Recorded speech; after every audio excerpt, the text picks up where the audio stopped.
তুমি তোমাৰ ঢোলত সুন্দৰভাৱে বজাব পৰা এটি চাপৰ যিটোৱে আমাক মোহিত কৰিব পাৰে তেনেকুৱা ধৰণৰ এটি চাপৰ বজাই দেখুৱাচোন হয় ছাৰ মই দীঘলীয়া চাপৰটো আপোনাৰ দীঘলীয়া চেউখন ছাৰ আপোনাৰ লঠা চাপত বজাইছোঁ ছাৰ ঠিক আছে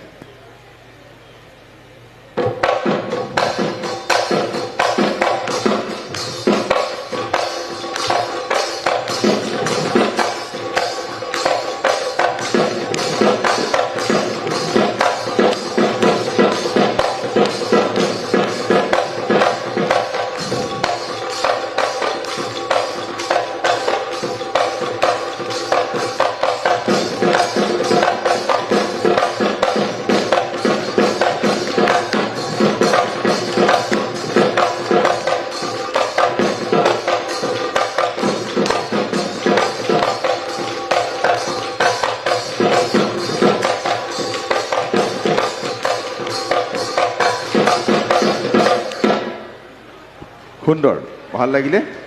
ধন্যবাদ আমি তোমাক বিদায় দিছোঁ আৰু লগতে তোমাৰ দলটিক আমাৰ মঞ্চ